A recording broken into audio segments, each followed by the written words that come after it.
ನಮ್ಮ ಚಾನೆಲ್ಗೆ ಸ್ವಾಗತ.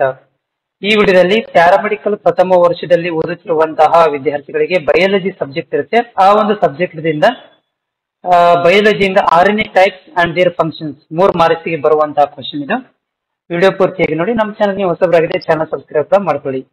RNA is a nucleic ribonucleic acid that helps in the synthesis of proteins in our body. RNA ಅಂತಂದ್ರೆ ಒಂದು ribonucleic acid. ಇದು ನಮ್ಮ ದೇಹದಲ್ಲಿ ಪ್ರೋಟೀನ್ ಅನ್ನು ಸಿಂಥೆಸಿಸ್ ಮಾಡಲಿಕ್ಕೆ ಸಹಾಯವಾಗುತ್ತೆ.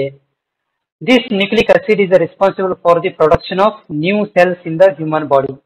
ಈ ಒಂದು ನ್ಯೂಕ್ಲಿಕ್ ಆಸಿಡ್ ಮನುಷ್ಯನ ದೇಹದಲ್ಲಿ ಹೊಸ ಸೆಲ್ ಅನ್ನ ಪ್ರೊಡಕ್ಷನ್ ಮಾಡಲಿಕ್ಕೆ ಸಹಾಯ ಮಾಡುತ್ತೆ. It is usually obtained from the DNA molecules. ಇದು DNA ಮಾಲಿಕ್ಯೂಲ್ ಇಂದ ಪಡೆದುಕೊಳ್ಳುತ್ತೀವಿ. DNA ದಿಂದ ಇದು ಉತ್ಪತ್ತಿ ಆಗುತ್ತೆ RNA ಮಾಲಿಕ್ಯೂಲ್. ಸೊ ಇದರಲ್ಲಿ 3 ಟೈಪ್ಸ್ ಇದಾವೆ. DNA ದಲ್ಲಿ 3 ಟೈಪ್ಸ್. ಒಂದು mRNA, tRNA, rRNA ಮತ್ತು mRNA ಎಂದು 3 ಟೈಪ್ಸ್ ಇದಾವೆ. ಸೊ tRNA ಅಂದ್ರೆ ಏನು? ಟ್ರಾನ್ಸ್ಫರ್ RNA ಕೂಡ ಅಂತ ಕರಿತೀವಿ. ಸ್ಮಾಲ್ tRNA ಅಂದ್ರೆ transfer RNA. The transfer RNA is held responsible for the choosing the correct proteins. So ಇದು ಟ್ರಾನ್ಸ್ಫರ್ RNA ಏನ್ ಮಾಡ್ತದೆ ಅಂದ್ರೆ ಒಂದು ಕರೆಕ್ಟ್ ಪ್ರೋಟೀನ್ ಅನ್ನು ಏನ್ ಮಾಡುತ್ತಪ್ಪ ಅಂತಂದ್ರೆ ಚೂಸ್ ಮಾಡ್ಕೊತ್ತೆ. ಅದರ ಇಂಡಿವಿಜುವಲ್ ಆಗಿ ನಮಗೆ ದೇಹದಲ್ಲಿ ಎಲ್ಲಾದ್ರೂ ಒಂದು ಬೇರೆ ಬೇರೆದಂತ ನಮ್ಮಲ್ಲಿ ಪ್ರೋಟೀನ್ಗಳು ಇದಾವೆ, ಅದನ್ನ ಇದು ಜನರೇಟ್ ಮಾಡ್ಲಿಕ್ಕೆ ಹೆಲ್ಪ್ ಆಗುತ್ತೆ. Are the amino acids required for the body, okay, and so in turns helping the ribosomes. So ನಮ್ಮ ದೇಹದಲ್ಲಿ ಅಮೈನೋ ಆಸಿಡ್ಸ್ ಎಲ್ಲಿ ರಿಕ್ವೈರ್ಮೆಂಟ್ ಇರುತ್ತೆ ಅದಕ್ಕೆ ಇದೇನ್ ಮಾಡ್ತದೆ, ಸಹಾಯ ಮಾಡ್ತದೆ. ಅದ್ರ ಜೊತೆಗೆ ಹೆಲ್ಪಿಂಗ್ ದ ರೈಬೋಸೋಮ್ಗಳಿಗೆ ಪ್ರೊಡಕ್ಷನ್ ಆಗ್ಲಿಕ್ಕೆ ಅಥವಾ ರೈಬೋಸೋಮ್ಗಳಿಗೆ ಇದು ಏನ್ ಮಾಡ್ತದೆ ಅಂದ್ರೆ ಸಹಾಯವನ್ನು ಕೂಡ ಮಾಡುತ್ತೆ. rRNA ಇದಕ್ಕೆ ನಾವು ರೈಬೋಸೋಮಲ್ RNA ಕೂಡ ಅಂತ ಕರಿತೀವಿ.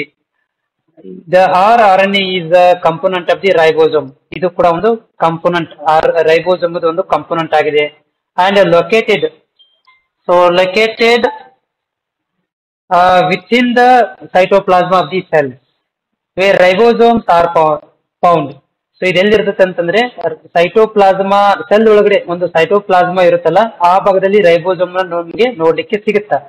ಇದು ಲಿವಿಂಗ್ ಸೆಲ್ ಅಲ್ಲಿ ಪ್ರೆಸೆಂಟ್ ಇರುತ್ತೆ. Ribosomal RNA place a fundamental role in the synthesis and translation of mRNA. So ಇದೇನ್ ಮಾಡ್ತಪ್ಪ ಅಂದ್ರೆ mRNA ಗಳನ್ನ ಟ್ರಾನ್ಸ್ಲೇಟ್ ಮಾಡ್ಲಿಕ್ಕೆ ಮತ್ತು ಸಿಂಥೆಸಿಸ್ ಮಾಡ್ಲಿಕ್ಕೆ ಇದು ಹೆಲ್ಪ್ ಮಾಡುತ್ತೆ ಇನ್ ಟು ದಿ ಪ್ರೋಟೀನ್ ಮುಖಾಂತರ. ಓಕೆ, ನೆಕ್ಸ್ಟ್ ಯಾವ್ದಂತಂದ್ರೆ ಇಲ್ಲಿ mRNA ಅಂದ್ರೆ ಏನು? This is a type of RNA by transferring the genetical materials into the ribosome. ರೈಬೋಸೋಮ್ಗಳಿಗೆ ಜೆನೆಟಿಕ್ ಮಟೀರಿಯಲ್ ಏನ್ ಮಾಡ್ತಿದ್ದು ಟ್ರಾನ್ಸ್ಫರ್ ಮಾಡುತ್ತೆ. And passes the instruction of the type of proteins. ಜೊತೆಗೆ ಏನ್ ಮಾಡ್ತದೆ ಅಂದ್ರೆ ಇದು ಇನ್ಸ್ಟ್ರಕ್ಷನ್ಸ್ ಗಳನ್ನ ಮಾರ್ಗದರ್ಶನ ಕೂಡ ಇದು ಮಾಡುತ್ತೆ. Required by the body cells. So required by the body cells ಗೆ ಇದು ಇನ್ಸ್ಟ್ರಕ್ಷನ್ ಕೊಡುತ್ತೆ ಮತ್ತೆ ರೈಬೋಸೋಮ್ ಗಳನ್ನ ಜೆನೆಟಿಕಲ್ ಮಟೀರಿಯಲ್ ಗಳಿಗೆ ಸಹಾಯವನ್ನು ಮಾಡುತ್ತೆ. ಆಮೇಲೆ ಇನ್ನೊಂದು ಏನಪ್ಪಾ ಅಂತಂದ್ರೆ ಇದು ಇದಕ್ಕೆ ನಾವು ಮೆಸೆಂಜರ್ RNA ಕೂಡ ಅಂತ ಕರಿತೀವಿ. ಓಕೆ, ಸೊ ಇದು ಏನಂತಂದ್ರೆ 3 ಮಾರ್ಕ್ಸಿಗೆ ಬರುವಂತಹ ಕ್ವಶನ್ಸ್ ನಮ್ಮ RNA ಮತ್ತು ಅದರ ಫಂಕ್ಷನ್ಸ್ ಗಳು.